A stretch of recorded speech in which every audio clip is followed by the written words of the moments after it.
Supercrack Estrella presenta. Cuidado con lo que deseas puede hacerse realidad. Cuidado con lo que deseas, puede hacerse realidad. ¿Qué esconde esta frase? Impacta en redes sociales y los jóvenes son quienes más lo están imponiendo. ¿De qué trata esta corriente que afirma que se puede conseguir todo lo propuesto? ¿Alguna vez soñaste algo que se volvió realidad? Una vez me pasó que soñé con la novia de un amigo, ella era una buena amiga mía, soñé que me besaba en la cocina de la casa de un amigo, yo en esos momentos tenía novia, pero un tiempo después todo terminó, resulta que luego de un par de meses de soltería le conté ese sueño a un amigo y me dijo que nunca pasaría. Un día nos juntamos entre amigos y ella se me declaró de una forma bastante discreta, porque no se suele ver bien que un amigo se meta con tu exnovia. Yo acepté pensando que era una broma o algo así, luego fui a la cocina a buscar algo para beber y ella entró un breve tiempo después y me besó. Unos días después recordé que había soñado esa situación y lo encontré extremadamente coincidente. He tenido algunos otros sueños con respecto a cosas que pasan, pero este que conté es el más reciente y el que más me sorprendió. Debo aclarar que llevo ya casi un año de novio con ella y siento que fue la mejor coincidencia que me ha sucedido hasta ahora. Es muy común escuchar hablar de la manifestación en redes sociales o que alguien cercano cuente que está manifestando para conseguir lo que quiere. Puede ser un trabajo nuevo, encontrar el amor, tener éxito en su carrera profesional o simplemente ser feliz y tener una vida tranquila. Sin ir más lejos, es una práctica que suelen realizar artistas famosas como Ariana Grande, Oprah Winfrey, Bella Hadid, Kendall Jenner y Ellen DeGeneres. Las redes también dan cuenta del fenómeno. En TikTok, el hashtag Manifestation cuenta con 19 billones de reproducciones mundiales. Además, a la hora de analizar qué pasa con las búsquedas en Internet, Google Trends anticipa que en los últimos 5 años crecieron exponencialmente las búsquedas sobre cómo aprender a manifestar. Esta tendencia se consolidó sobre todo entre los jóvenes durante la cuarentena. Pero, ¿qué es concretamente la manifestación? No se sabe su origen concreto, pero quienes lo practican estiman que el concepto de la manifestación tiene sus fundamentos en varias tradiciones filosóficas y religiosas como el hermetismo, el trascendentalismo y el hinduismo. Todas corrientes que le dan importancia a la unión de la mente, el cuerpo y el universo. Ya en el siglo XIX el movimiento New Thought, una corriente espiritista que sostenía que los pensamientos pueden cambiar el mundo material, colaboró con la popularización de esta idea sobre modificar la vida a través del pensamiento. La manifestación se basa en la premisa de que cualquier persona puede visualizar lo que quiere para su vida, y si cree que eso se puede hacer realidad y actúa en consonancia con esas creencias para lograr su deseo, el universo se lo entrega. Cuanta más energía le pongas a la visualización, más chances tenés de crearla. El universo sostiene cualquier deseo que esté basado en el mejor bien para todos, para algo mayor que vos mismo, pero es clave conectar profundamente con que vos mereces eso. Todos podemos crear la realidad de nuestros sueños, en realidad no. Salvo que tu convencimiento hace que tu cerebro se las apañe para hacer que el relato y lo que tú recuerdas haber soñado coincidan. Es un simple fenómeno psicológico, es del mismo tipo que los déjà vu. Yo mismo he tenido alguna vez este tipo de fenómenos y entiendo que a alguien le pueda parecer que sucede en realidad. Recuerdo que, de pequeño, con 9 años encontré una postal en la calle que mostraba un pueblecito que me llamó la atención y pensé, me gustaría muchísimo vivir en ese lugar. Después guardé la postal para poder dibujarla en mi caja de los tesoros y la olvidé. Hace unos años estuvimos trabajando conjuntamente con una empresa italiana. Quedaron satisfechos del trabajo realizado, y sabiendo que en aquel entonces andábamos algo apretados de encargos, me propusieron la idea de integrarnos en su división de ingeniería. Lo estábamos valorando mi socio y yo, y en una excursión de fin de semana para despejarnos, entré en uno de aquellos pueblos medievales. Andando por las calles, fue como si me cayese un rayo. Recordé con total claridad que aquella era la postal que hacía tantos años yo había visto. Era exactamente aquel lugar. Tomé fotografías y empecé a pensar seriamente que mi destino era vivir allí. Mi socio no parecía tan entusiasmado como yo y acordamos madurarlo y discutirlo de vuelta a casa, para evitar discutirlo en caliente. Lo primero que hice al llegar a casa fue subir al desván a buscar, y tardé en encontrarla, mi caja del tesoro. Cuando por fin di con ella, y encontré la postal, me latió con fuerza el corazón, porque estaba seguro de que se trataba de aquel pueblo exactamente. Miré las fotos, tal vez fuera el ángulo de la cámara en mis fotografías, que al no coincidir con el de la postal desfiguraban un poco el escenario. Pero, aparte de eso, todo parecía encajar. Empezaba a creer sinceramente que había tenido una visión de mi futuro, una orientación acerca de lo que debería hacer en un momento crucial para mi empresa, a los 9 años de edad. Era como si yo mismo me mandase una señal desde el otro lado del tiempo. Descubierta en 1988, la teoría científica de Jean-Pierre Garnier Mallet referente al desdoblamiento del espacio y del tiempo, permite afirmar que tenemos todos un doble. Imperceptible y, sin embargo, real, ese otro yo puede guiarnos en cada momento, si sabemos establecer una relación constructiva con él. Conociendo algunos principios esenciales de la ley del desdoblamiento, en efecto, es posible entrar en contacto con él para beneficiarnos de sus consejos. Esto se hace por medio del sueño, de las intuiciones, de las premoniciones y de las diversas señales que son intercambios de información entre él, nuestro futuro y nosotros mismos. Manifestación de tu doble en el futuro arte nativo. Hay que entender que estamos todo el tiempo manifestando, lo que pasa es que pocas veces lo hacemos de manera consciente. Hay que tener en cuenta que cuando uno se siente bien, vibra en alta frecuencia y puede manifestar sus deseos conscientemente. De todas formas, aclara que hay casos donde las manifestaciones no tienen éxito porque las personas pueden estar bloqueando un gran deseo en su vida y eso sucede cuando no se creen merecedoras de cosas buenas. Toda tu vida es una manifestación de los pensamientos que pasan por tu cabeza. Con esta cita se sintetiza el concepto, el autor del popular libro El Secreto, escrito por Rhonda Byrne en 2006. En su momento, la autora australiana del bestseller de más de 30 millones de ediciones vendidas provocó una revolución con esta propuesta de autoayuda basada en la denominada ley de la atracción, una teoría formulada por el ocultista norteamericano William Walker Atkinson, que fue pionero del movimiento New Touch. Manifestar tiene como base la creencia de que las palabras y los pensamientos tienen poder, aunque los resultados también aparecen como consecuencia de las intenciones y de las acciones. Un estudio publicado en el Indian Journal of Psychiatry analizó la acción de rezar. Especifica que hacerlo sirve como herramienta para manifestar y descubrieron en la investigación que aquellas mujeres que recibieron oraciones para quedar embarazadas tuvieron casi el doble de buenos resultados en contraposición a aquellas por las que no se había orado. Jean-Pierre Garnier Mallet es un destacado físico y teórico francés nacido el 7 de junio de 1940 en la ciudad de Niza, Francia. A lo largo de su carrera, ha desarrollado una visión innovadora sobre la naturaleza del tiempo y ha explorado la interacción entre la física cuántica, la conciencia humana y la espiritualidad. Después de obtener su título en física teórica, Garnier Mallet comenzó a trabajar en el campo de la investigación científica. Durante su trayectoria, se destacó como un científico apasionado y perspicaz, siempre buscando respuestas a preguntas fundamentales sobre la realidad y la naturaleza del universo. En la década de 1980, Jean-Pierre Garnier Mallet desarrolló su teoría del desdoblamiento del tiempo, una propuesta revolucionaria que desafía las concepciones tradicionales sobre la naturaleza lineal y unidimensional del tiempo. Según esta teoría, cada individuo existe en dos niveles de tiempo simultáneamente, el nivel primario y el nivel secundario. Esta idea sugiere que nuestra conciencia puede proyectarse hacia el futuro cercano y, a través de ella, podemos influir en los acontecimientos futuros. El trabajo de Garnier Mallet ha tenido un impacto significativo en diversos campos, incluida la física cuántica y la espiritualidad.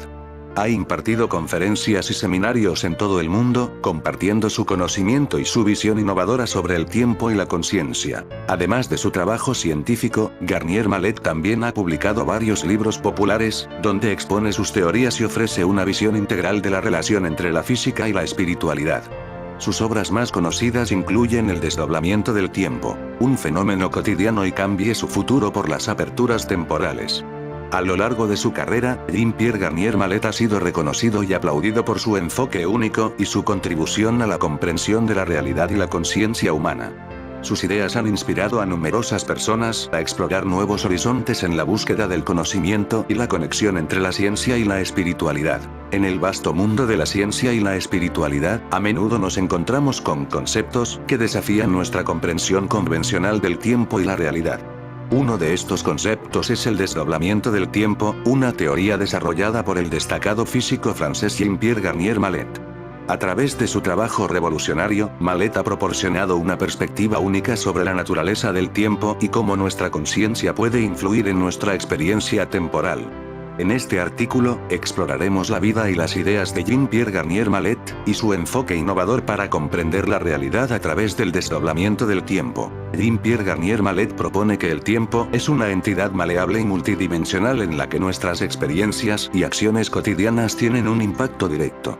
Según su teoría, cada individuo existe en dos niveles de tiempo simultáneamente, el nivel primario y el nivel secundario. El nivel primario del tiempo es el que estamos acostumbrados a experimentar, una línea de tiempo unidireccional en la que el pasado, el presente y el futuro están claramente definidos. Sin embargo, Mallet sostiene que existe un nivel secundario del tiempo, en el cual se produce un desdoblamiento de nuestra conciencia. En este nivel, nuestra conciencia se proyecta hacia el futuro cercano, lo que nos permite anticipar eventos y tomar decisiones basadas en esas proyecciones. Desde mi punto de vista de supercrack estrella, hay mundo paralelos donde estamos nosotros, hay los mundos paralelos cercanos y los mundos paralelos muy lejanos. Los mundos paralelos cercanos son muy parecidos a nuestras vidas, son tan parecidos a nuestras vidas, que si entraras en un mundo paralelo de los que más cerca están de tu mundo apenas notarías la diferencia, solo notarías pequeños detalles y a veces ni eso. De hecho ocurre, aquí te mando una exclusiva: muchas veces entramos en estos mundos paralelos cercanos y ni siquiera lo notamos. A veces entramos y salimos en este mundo paralelo cercano, y en otras ocasiones nos quedamos en él, teniendo una sensación extraña de que algo parece que cambió en tu vida. Puedes entrar y salir, o puedes quedarte en él. ¿Alguna vez notaste que algo desapareció como por arte de magia y luego apareció sin más? Esto podría ser un indicador de que entraste en un mundo paralelo cercano. Hay una interconexión con todos los mundos paralelos y los sueños son a veces una herramienta para contactar con esos otros mundos paralelos, pero cuidado porque podría haber mundos paralelos lejanos más avanzados que nosotros que podrían usar de alguna tecnología para arrebatarte tu vida.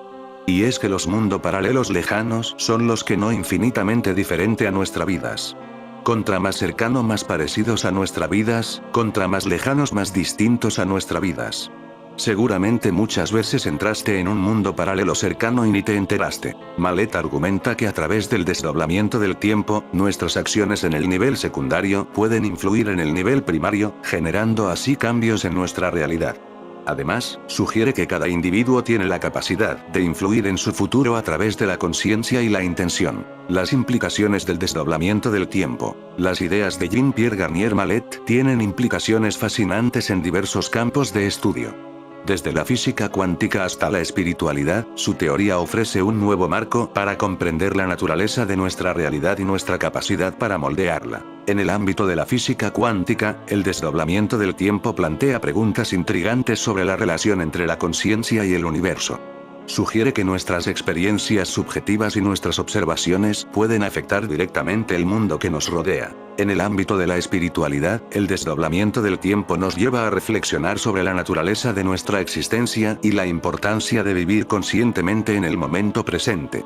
Nos invita a considerar que nuestras elecciones y acciones actuales tienen el poder de alterar nuestro futuro y crear una realidad más deseable. Conclusión. Jean-Pierre Garnier Mallet ha desafiado las percepciones tradicionales del tiempo y la realidad a través de su teoría del desdoblamiento del tiempo.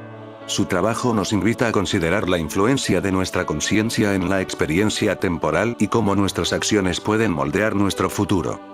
Si bien su teoría aún está en debate y requiere más investigación, sin duda nos proporciona un enfoque fascinante para comprender la naturaleza de la realidad y nuestro lugar en ella. A medida que continuamos explorando los misterios del tiempo y la conciencia, las ideas de Jean-Pierre Garnier Mallet nos recuerdan que somos participantes activos en la creación de nuestra propia realidad. Quizás, a través de una mayor comprensión del desdoblamiento del tiempo, podamos desbloquear el potencial para una vida más consciente y significativa. Parece una forma de elegir el destino. ¿Se puede controlar? La primera ley es controlar el pensamiento. ¿Puedes? No. Vives lo que te imaginas, pero con retraso porque el movimiento planetario provoca ese desfase temporal. Todo lo que sucede es consecuencia del pensamiento. Cada uno fabrica multitud de potenciales que pueden ser adoptados por cualquiera. Es imposible hacer conscientemente la selección de estas imaginaciones. Asegura que hay que dejarse guiar por ese doble. No estoy obligado a vivir, lo vivo si quiero. Es la definición de la intuición, del instinto. Mientras dormimos, en esos flashes imperceptibles, nuestro doble viaja a fabricar el futuro. Cuando vuelve no sabe lo que ha vivido, pero nuestra memoria ha cambiado. Tiene las claves para nuestro futuro, pero para obtener la respuesta es imprescindible hacer la pregunta. ¿Cómo el doble, el sujeto original puede viajar en el tiempo? No. Es muy peligroso. Se han hecho experimentos con fuerzas centrífugas y es difícil volver a integrarse en el cuerpo. Doctor en física, francés, de 72 años, especializado en la mecánica de los fluidos. Es considerado el padre del desdoblamiento del tiempo. Reside en París con su mujer Lucille, con la que comparte trabajo. Tiene 2 hijos y 3 nietos. Con su teoría sostiene que cada uno tiene un doble, que viaja al futuro en los períodos de tiempo no perceptibles conscientemente. El tiempo es continuo pero posee instantes imperceptibles que permiten el intercambio continuo de informaciones con el pasado y el futuro. Es algo muy importante que utilizamos constantemente y no sabemos cómo funciona.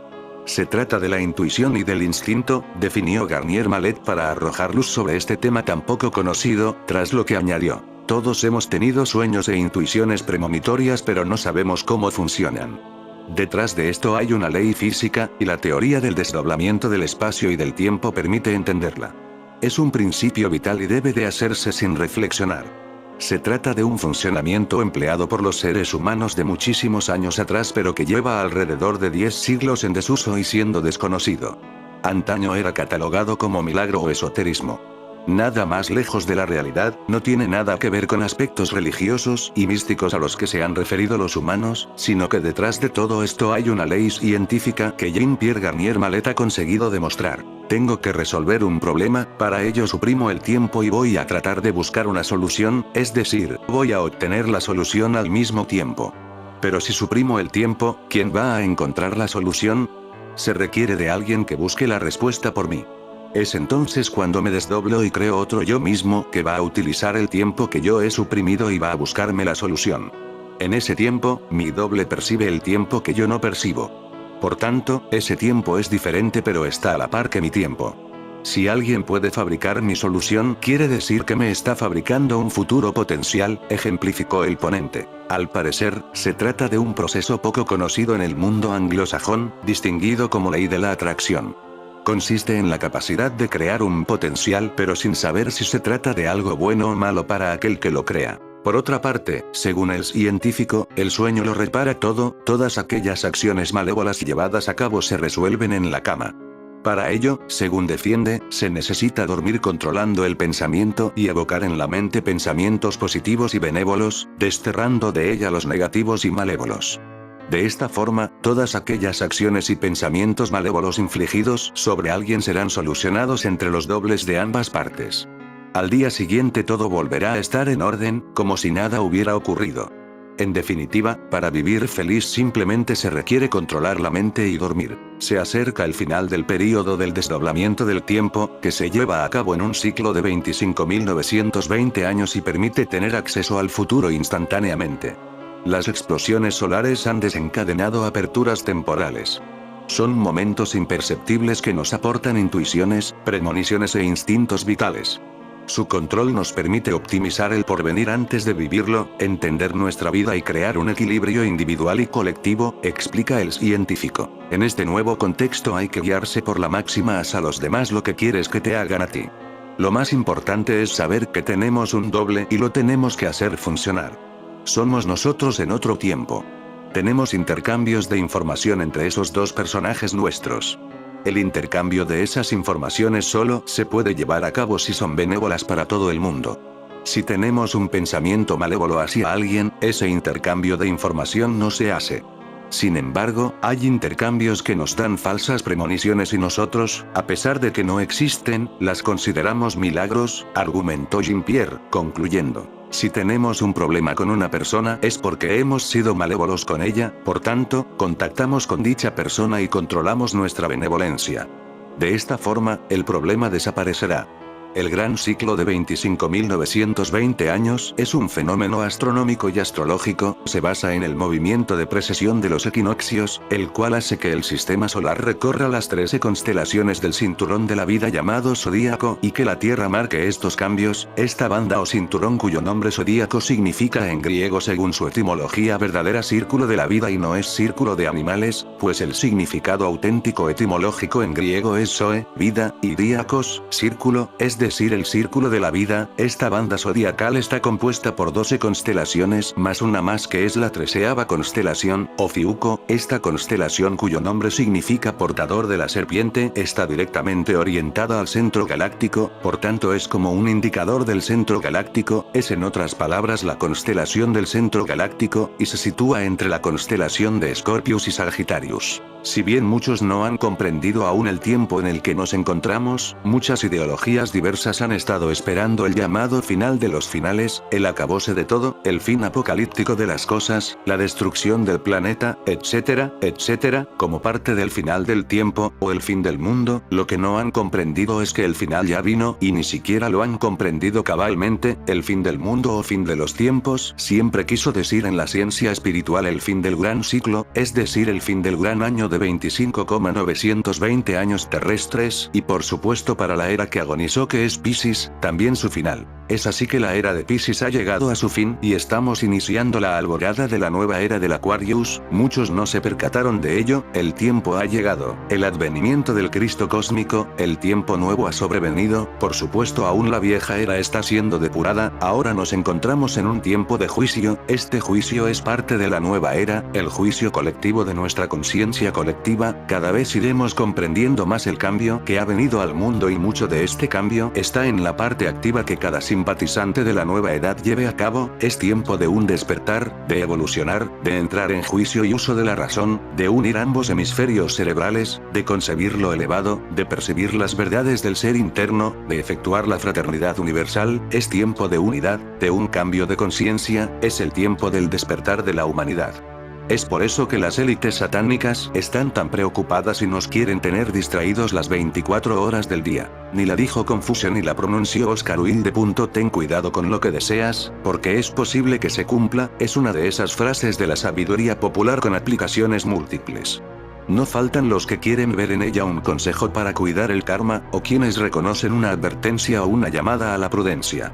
En todo caso, yo la entiendo como una invitación a no quedarse en el mero deseo, a hacernos parte de nuestros sueños y construir cimientos sólidos para que no se hundan en el momento en que se hagan realidad. Cuando Ulises llegó al país de los Cimerios, en la mismísima entrada del inframundo, para consultar con Tiresias los designios de los dioses para su viaje, se encuentra con el espectro del gran Aquiles.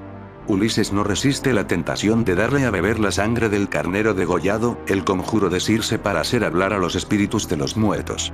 La escena es de las más dramáticas y reflexivas de la Odisea, con los dos grandes protagonistas de la guerra de Troya, el invencible capitán de los Mirmidones, Aquiles, y el rey de Ítaca, Ulises, condenado a vagar por el deseo del regreso a su tierra y a su familia, las virtudes del coraje y de la astucia frente a frente de nuevo. Cuando Aquiles recupera el habla, sus palabras son la dura expresión de los deseos cumplidos. Preferiría ser el más pobre y sucio de los rudos campesinos que se revuelcan en los estercoleros sobre la tierra, que ser el gran rey Aquiles en este mundo de sombras subterráneas. Es importante recordar que Aquiles fue obligado a elegir entre una vida breve y gloriosa, que sería recordada toda la eternidad, o una vida larga pero sin fama. El orgulloso héroe escogió el camino corto pero glorioso, la fama de ser reconocido por sus gestas. Ahora, desde el inframundo, contempla aquella decisión de un modo diferente, porque desde su trono de grandeza echa en falta haber saboreado el tránsito de la vida, con su dulzor y su amargor, flores y estiércol, tiempo y destiempo. La tremenda confesión de Aquiles guiará las decisiones de Ulises durante el resto de su viaje a Ítaca. Le pone en alerta sobre las aspiraciones que no se sostienen sobre la roca firme del trabajo personal, aprender a dilatar los cumplimientos para afianzar los deseos y modelarlos como signos de esperanza, lejos de la pereza por recorrer un camino más largo y menos trillado. No dejarse vencer por el deseo, alcanzar a ser de la necesidad virtud, es una tarea que lleva toda una vida. El problema no está tanto en el cumplimiento de los anhelos cuanto en la dificultad para vivir en las decisiones. Eso es lo que verdaderamente nos salva. Prendernos de cada opción tomada y ser capaces de transformarla en esperanza, en cambio, en determinación. Ya hemos hablado del centro como quinta dirección diciendo que allí mora Ometeotl, el dios dual. En efecto, en ese punto se concentra la energía vertical que desciende y asciende entre los dos polos de un eje. Esa misma polaridad ascendente-descendente de energías va a repetirse en el plano horizontal conformando los propios límites del cuadrángulo, equilibrándolo, o entre los brazos de la cruz, dando lugar a las armoniosas tensiones de la figura, en donde la energía ascendente-descendente se desdobla oponiéndose por pares y manteniendo al centro como lugar de reposo, como punto de conjunción de las contradicciones y sitio de comunicación axial con otros planos o mundos. Los cielos o grados superiores y los estadios inferiores, el infernus, el país subterráneo. Ubicado en ese eje inmóvil también está Xiuhtecuhtli como dios del fuego, en el sentido de que este representa la energía central y constituye el principio simbólico original que, a través de su desdoblamiento y de sus oposiciones internas, genera la ronda alternada de los elementos, la guerra constante de las vibraciones y formaciones cósmicas. Ese mismo dios es el patrón del año o del siglo, lo que representa el fuego nuevo, o sea el nacimiento del tiempo que constantemente se regenera a sí mismo, siempre cambiante pero inalterable en su esencia, dios viejo, tan antiguo como la creación temporal que él mismo signa y origina por su actividad, conformando el plano horizontal donde se manifiesta la vida. Para los náhuatl nacer en la tierra es descender de la morada celeste original para vivir una existencia ilusoria cuyo verdadero sentido se realizará efectivamente cuando culmine como un ascenso a los cielos, operaciones ambas, la del descenso y el ascenso, que se efectúan a través del mismo eje central que está representado por el dios del fuego primigenio y del tiempo como encarnación de una energía dual original presente en todas las cosas, lo que repta y lo que vuela, el cielo y la tierra, cuya síntesis siempre renovada es capaz de generar el plano creacional por la oposición y la conjunción de su actividad y su reposo, es decir, gracias al ritmo alternado y dual de la Spir y el Expir universal que se expande hacia los cuatro rumbos del mundo, como flechas lanzadas por guerreros, configurándolo, limitándolo. Ese principio original y central se expresa en forma dual en las cuatro direcciones del espacio, y asimismo en cuatro fases del tiempo y en cuatro modalidades de la materia, etc., uno signando con esa marca cuaternaria toda manifestación de cualquier tipo, ya que esa es la característica inherente a la expresión cósmica, lo que la define y en la que invariablemente se halla siempre presente la energía radiante del principio, el fuego original, la deidad más antigua manifestándose por parejas, en forma dual. De allí que las deidades derivadas del Omeyocan se traduzcan en pares, en conjuntos o funciones masculino-femeninas que simbolizan y conforman el juego dialéctico del cosmos, las fuerzas centrípetas y centrífugas y su constante realización de la estabilidad y el orden por intermedio del binario y la complementación de opuestos que él ejemplifica. Así las duplas divinas abarcan la totalidad y se despliegan en la sacralidad evidente de la manifestación a la que sellan con los nombres de cielos, planetas y estrellas, tormentas, lluvias y fenómenos atmosféricos, energías de la tierra y la naturaleza, presentes en la fauna y la flora que, en general, rigen sobre los misterios de la vida y la santificación del hombre como gran protagonista del drama cósmico, en una escala descendente que va de lo más sutil a lo más denso, de los principios universales a las aplicaciones particulares, de lo aéreo a lo sólido, en una gama continua de transformaciones que poseen, sin embargo, idénticas estructuras, por lo que las deidades de la tierra, y las del inframundo, por analogía, no dejan de tener las mismas características prototípicas que las celestes, razón por la que pueden considerarse un duplicado de aquellas, o ellas mismas a otro nivel de consideración o lectura, lo que en casi todas las tradiciones se ejemplifica con la relación de parentesco filial. Padre-hijo, abuelo-nieto o dios viejo dios joven. Este es el caso de la generalidad de los númenes precolombinos, que al igual que los de la gentilidad, destacaban de esta manera los aspectos pasivos y activos, a veces reunidos en un solo personaje, de determinados atributos divinos que en casi todas las formas tradicionales se extienden a los astros y a los números y a sus equivalentes proyecciones geométricas, códigos verdaderamente prototípicos y universales que nos permiten rescatar su idea de la cosmogonía y comprender su pensamiento. Esta concepción está también explícita unánimemente en las antiguas culturas americanas por la presencia mítica y simbólica de los gemelos, los que siendo dos han tenido origen en un mismo y único huevo, simbolizando la manifestación dual de un mismo principio, a veces presentados como hermanos enemigos que suelen guerrear significando energías opuestas, una activa, la otra pasiva, una lumínica y brillante, la otra opaca y tenebrosa, o compartir amigables aventuras. Lo que describe el rechazo y la simpatía mutua, la atracción y la repulsión de aquello que siendo de naturaleza común tiene que vivir separado en dos géneros, como en el caso de la pareja humana, que dramáticamente se contraponen y se asemejan. Esta realidad está descrita con profunda intuición por A. López Austin, 3, quien nos dice refiriéndose al concepto del eje del mundo entre los antiguos nahuas. Este eje tal vez fue concebido como la oposición de dos bandas helicoidales, en perpetuo movimiento giratorio, a manera de un gran malinaye que unía cielo e inframundo pasando por el ombligo de la tierra. Una banda sería la nacida en un mundo inferior, fría, húmeda y nocturna, mientras que la otra sería de naturaleza caliente y luminosa, del mundo superior. El movimiento originaría la continua sucesión sobre la tierra de los días y las noches. Abundantes son estas figuras de entrelazamientos de las dos bandas opuestas en la iconografía, principalmente en su forma abreviada de Ojin. Solo repetiremos que el símbolo de la doble espiral, a veces disimulado como motivo decorativo, en su forma circular o cuadrangular, y que se encuentra desde una punta a otra de América, y en todas las tradiciones conocidas, alude obsesivamente a esta concepción cosmogónica que se expresa no solo de manera gráfica y visual, como es el caso de Ojin y Malinayi, sino en el mito y en la estructura misma de las culturas precolombinas, incluso en su organización social, del mismo modo que lo hace el famosísimo símbolo del yin-yang extremo oriental, que reúne estas energías y las complementa en el seno indiferenciado del Tao, del que se originan y al que retornan.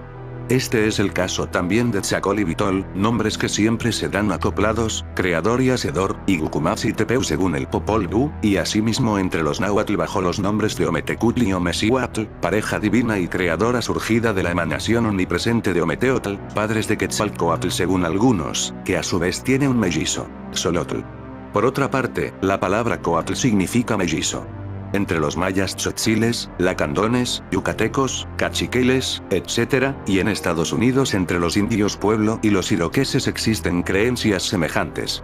En los diccionarios mayas de Motul y Viena se habla de una deidad incorpórea que no podía ser representada llamada Unaku, como el Yahvé hebraico, cuyo nombre, para abundar, era impronunciable, el que generaba o era análogo a Itzamna, creador del mundo, dios lagarto, arquitecto, constructor y habitante de la casa tridimensional del cosmos o mansión de los lagartos o iguanas, al que muchas veces se representa de forma dual, bicéfalo, actuando constantemente en los 4 rincones del mundo, en las 6 caras del cubo del universo, al que él mismo simboliza, mutando sus atributos y colores contraponiéndolos en la siempre presente danza universal donde todo es simbólico y significativo, y está también íntimamente relacionado con los animales, las plantas, los fenómenos y las energías de la naturaleza, puesto que es una manifestación de lo sagrado. Diccionario Cordemex, Mérida, México 1980.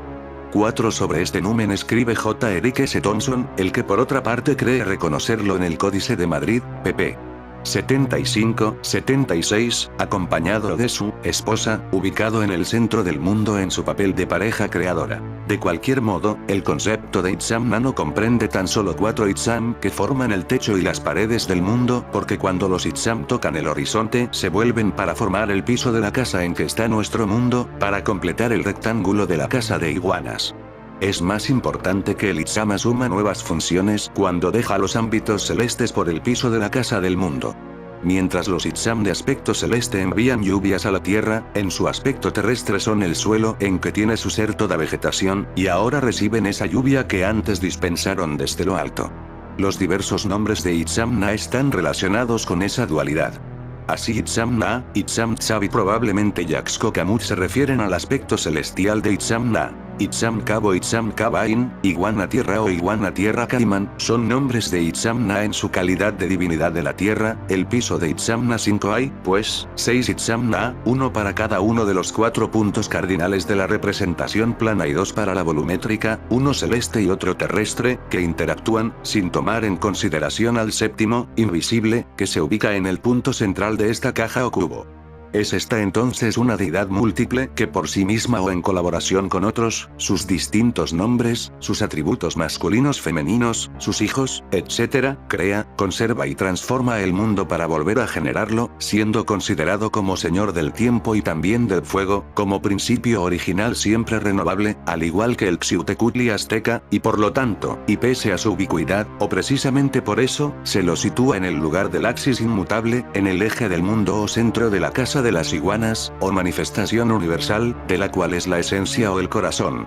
De hecho, lo que queremos señalar es cómo una energía única se desdobla y conjuntamente con ella progrede indefinidamente generando la serie numérica, expresión de todo lo numerable 6. Podemos encontrar esta circunstancia en muchísimos ejemplos. Documentos, textos, símbolos, mitos y ritos precolombinos, y en especial destacar la del hijo de la pareja creadora, creador a su vez, o mejor recreador por su acción de regenerar el tiempo, educador y héroe salvador de características humanas y divinas hecho a imagen y semejanza de sus padres y abuelos, y por lo tanto con atributos equivalentes expresados específicamente en el plano de la creación, los que pueden entonces comprenderse y emularse por aquellos hombres que acceden a sus enseñanzas reveladoras. Este personaje es el corazón de la tierra, imagen del corazón del cielo, y es conocido en el interior del hombre y su sacrificio y regeneración por el fuego, símbolo con el que también el corazón se identifica, constituyendo el punto central de todas las culturas precolombinas 7. Pero además de considerar estas identidades y equivalencias, nos interesa ahora remarcar algunos de los conceptos acerca de las deidades, panteones y teogonías con los que nos solemos acercar de manera profana a lo que suponemos son las religiones antiguas. Estas falsas ideas tienen por cierto el mismo origen que otros errores, ver capítulo 6, aunque por tratarse directamente del tema, panteones y númenes, están muy vinculadas con la pérdida del concepto de lo sagrado y la mentalidad simbólica y condicionadas por el racionalismo, la mecanicidad de la lógica formal, la literalidad y la aceptación de las elucubraciones científicas y los sistemas filosóficos vigentes, lo que supone un criterio de realidad perfectamente imaginario con el que se pretendería sistematizar todas las cosas, las deidades incluidas. Nos referimos a la imposibilidad de una clasificación exacta y mecánica de los númenes, es decir, de los atributos de la deidad, incluida la definición oficial de lo sagrado, que como el símbolo, es indefinible por su propia naturaleza. Estas pretensiones cientificistas querrían hacer de lo metafísico un esquema administrativo del que previo un inventario se pudiera sacar balance, un negocio que, como cualquier otro, admitiera una evaluación contable. Previos estos requisitos ya se podría volcar la información en una ficha para que, a través de un programa establecido por el arbitrio de los hombres, las deidades nos hablaran por intermedio de la máquina de la mente. La verdad es que este procedimiento no nos parece adecuado por simplista. Pero así actuamos los hombres contemporáneos, con un criterio de clasificación maniática, pretendiendo que la exactitud es esta tontera. Recolectamos minucias y les ponemos un nombre, una etiqueta, y de esta manera nos calmamos, nos autoengañarnos y suponemos que de ese modo ya sabemos. Manejamos un inmenso archivo de nimiedades y lo peor es que creemos en él, que consideramos que así va la cosa en verdad.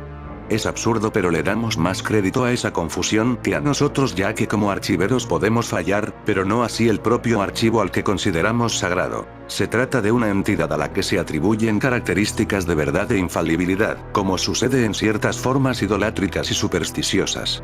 A esta deidad de fábrica humana la llamamos ciencia progreso, la que constituye de por sí una garantía de certeza absoluta.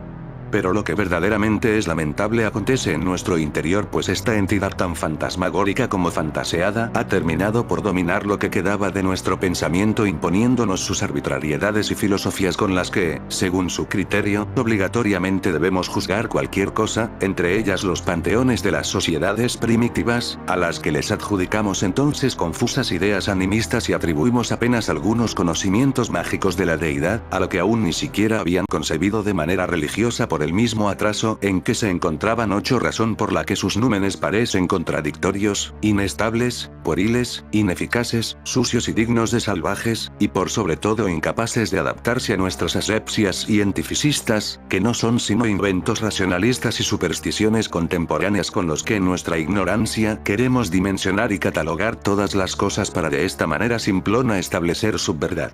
Lo que equivale a decir que el método con el que pretendemos fijar y clasificar la deidad y sus atributos es, por lógica, tan equivocado como el conocimiento que tenemos del objeto de nuestro estudio. Dios, los númenes, lo sagrado y los símbolos aritméticos, geométricos y constructivos en que la deidad se manifiesta.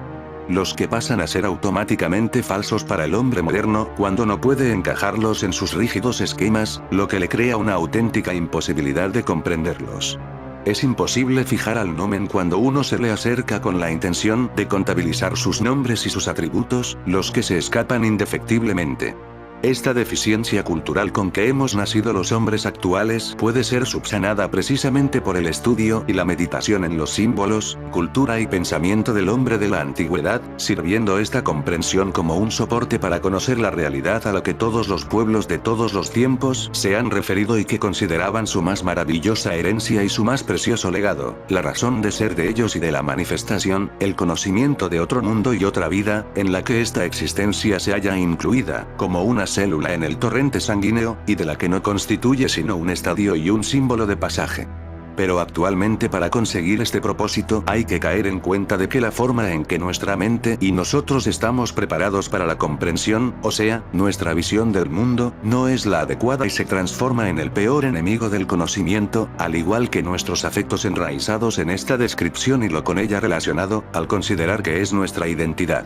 O sea, que la primera parte de este trabajo sería un desaprendizaje, un romper de estructuras y creencias viejas, las que se van destruyendo paulatinamente con la aprehensión de otras nuevas, vinculadas por lo tanto a la aparición de un hombre nuevo en el sentido iniciático de la expresión, y no relacionada con simples cambios superficiales. Desafortunadamente esta es una labor que hoy no se enseña en las universidades, aunque este debería ser el objeto de su existencia. Sin embargo, y en contra de la ignorancia generalizada en las instituciones oficiales de todo el mundo, queremos hacer la salvedad respecto a varias casas de estudio americanas y europeas, en lo que se refiere al hombre precolombino y sus culturas. En efecto, es digno de especial interés este asunto desde el punto de vista tradicional y simbólico, ya que las investigaciones universitarias vinculadas con lo precolombino, al igual que la labor desempeñada por ciertas instituciones y museos, son sumamente valiosas y prácticamente imprescindibles para la reconstrucción de estas sociedades. Se trata aquí de un auténtico trabajo científico sin rigideces ni prejuicios ideológicos, con amplitud de miras y espíritu abierto y sobre todo práctico, concreto.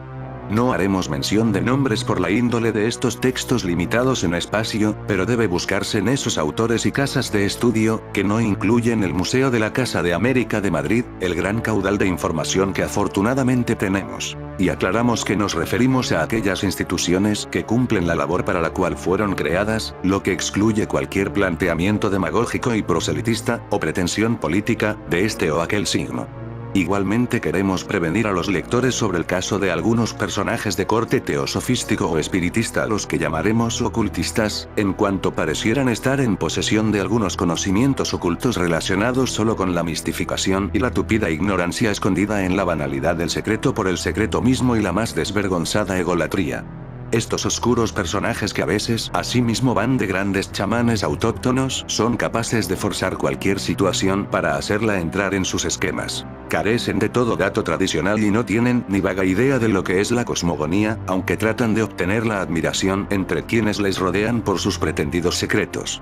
A veces utilizan ciertas semejanzas y algunas similitudes verdaderas para efectuar auténticas confusiones e inventos tan improbables como los científicos, en los que a menudo se basan, sin tener, sin embargo, el mínimo indispensable de una formación intelectual que aun estando deformada contiene en sí los gérmenes, la posibilidad de una reorganización, de una conversión, en el sentido real de la palabra, que efectivice y sea capaz de revitalizar el pensamiento y los símbolos de la antigüedad y de instaurar en nosotros el conocimiento. En fin, amigos de Supercrack Estrella, si el video te gustó, pulgar arriba.